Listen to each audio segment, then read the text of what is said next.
Halo semuanya, nama aku Mutia. Kali ini aku akan menjelaskan apa yang dimaksud dengan konstruksi.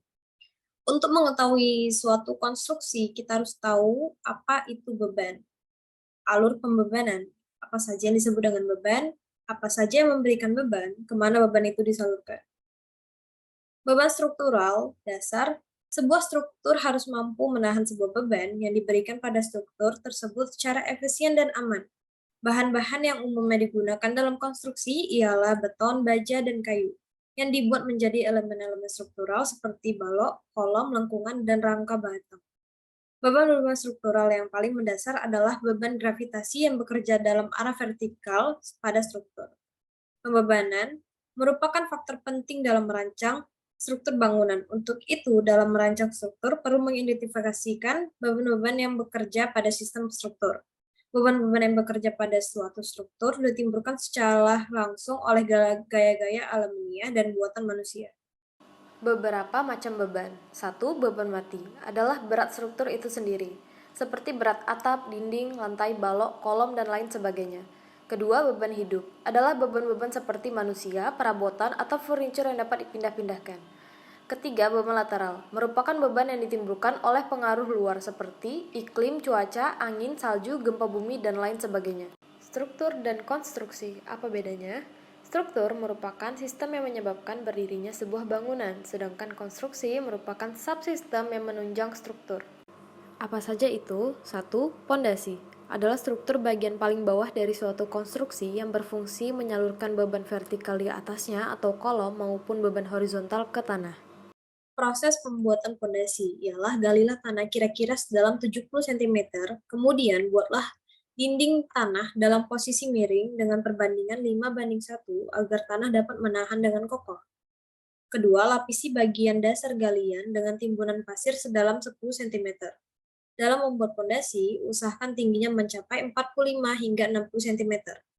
Ketiga, jika pondasi dibuat dengan batu kali, maka campurannya harus dibuat dengan perbandingan 1 semen banding 4 pasir.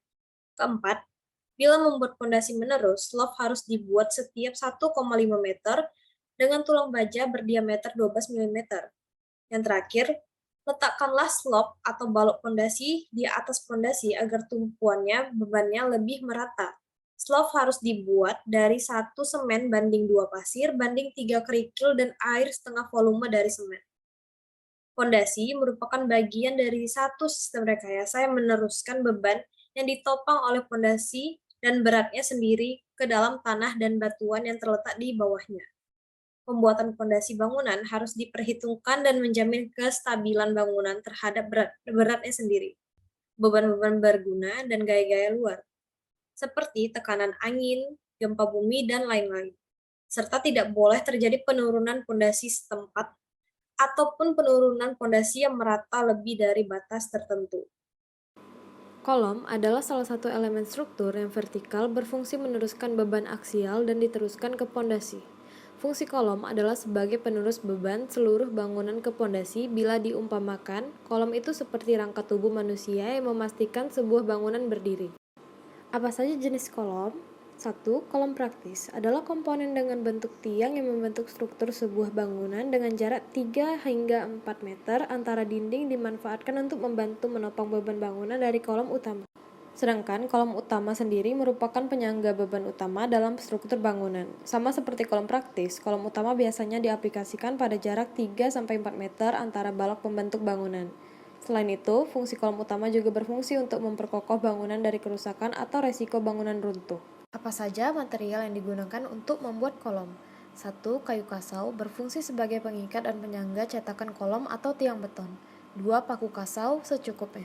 Material apa saja yang mempengaruhi kualitas hasil coran adukan beton, antara lain pasir.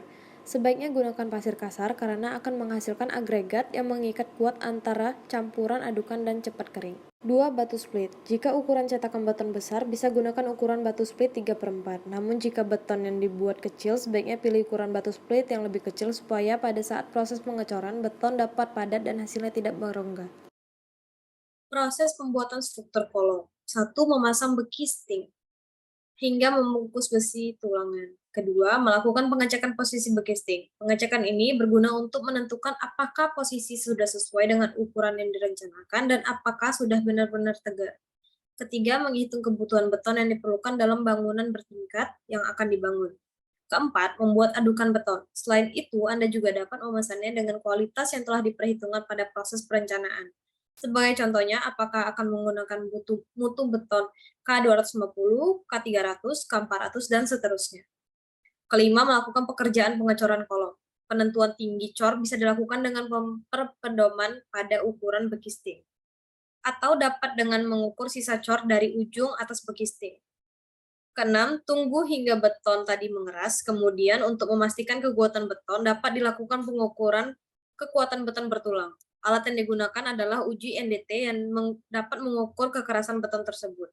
Apabila semua dilakukan sesuai dengan rencana, maka kekerasan beton tersebut sesuai dengan telah direncanakan. Ring balok. Definisi dari ring balok adalah struktur bangunan berbentuk balok yang terletak pada bangunan teratas dinding. Fungsi utama ring balok adalah sebagai pengikat pasangan susunan tembok sekaligus mematakan beban dari struktur yang berada di atasnya. Posisi ring balok dipasang pada bagian atas setelah pemasangan dinding batu bata atau tembok pada rumah, dan pengikat pasangan dinding bagian atas agar bangunan menjadi lebih kuat. Karena memiliki posisi di atas pemasangan ring balok ini dikerjakan setelah pekerjaan dinding selesai. Juga, perletakan ring balok harus tepat karena fungsinya sangat penting sebagai tumpuan atap. Pemasangan ring balok maksimum 4 meter dari slope, idealnya 3 meter sampai 3,5 meter untuk orang Indonesia, dan 3,5 meter sampai 4,5 meter untuk orang luar negeri. Ukuran ring balok yang biasa digunakan adalah lebar 20 cm dan tinggi 30 cm, atau lebarnya 15 cm dan tingginya 20 cm dengan tulangan pokok 8 mm dan bagel 15 cm. Ukuran standar tersebut untuk menghasilkan ring balok kokoh sehingga mampu menjadi struktur lantai paling atas dan tumpuan rangka atap yang kuat. Selain sebagai penopang, tekanan utama dari rangka atap seperti dijelaskan di atas, dengan tinggi 20-30 cm, ring balok juga berfungsi sebagai sirkulasi udara. Jika letak dari ring balok terlalu rendah, maka udara yang ada di dalam bangunan akan terasa panas. Konstruksi atap adalah konstruksi yang terdiri dari balok melintang yang menerima gaya tarik, balok penopang atau tiang yang menerima gaya tekan guna menyangga dari gording atau kasau serta pelapis atap.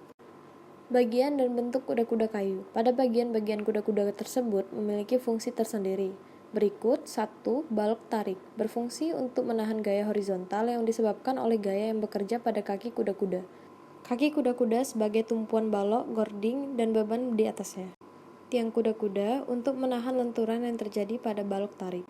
Balok sokong untuk menyokong kaki kuda-kuda agar tidak melengkung ke dalam yang disebabkan oleh beban balok gording. Balok gapit untuk menggapit atau menjepit rangka kuda-kuda agar tidak melentur ke samping. Balok kunci untuk mengunci sambungan kayu agar kuat dan tidak lentur. Apa itu jurai? Jurai adalah garis sambungan antara bidang atap yang satu dengan bidang atap yang lain. Menurut bentuknya terdapat dua macam jurai, yaitu jurai dalam dan jurai luar. Jurai dalam adalah sambungan dengan lengkungan ke arah dalam, sementara jurai luar adalah sambungan yang menonjol ke arah luar. Gording adalah balok kayu yang letaknya berada di atas kuda-kuda. Konstruksi bangunan ini berfungsi sebagai penyangga atau dudukan kasau, juga sebagai penghubung antara kuda-kuda. Kita lanjut pada bubungan. Bubungan ialah sisi atap yang teratas dan selalu dalam kedudukan mendatar. Seringkali bubungan atap juga menentukan arah. Selanjutnya, usu atau kasau.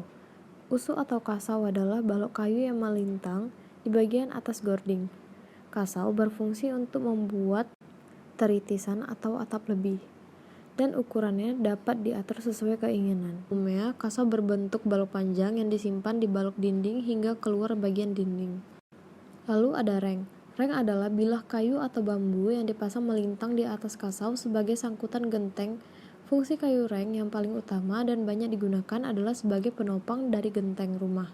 Kayu reng akan diletakkan dan dipasang secara horizontal untuk menjadi rangka utama dari genteng. Apa itu lispang? Lispang adalah salah satu bagian bangunan yang berguna untuk mempercantik rumah dan menutup bagian atas bangunannya.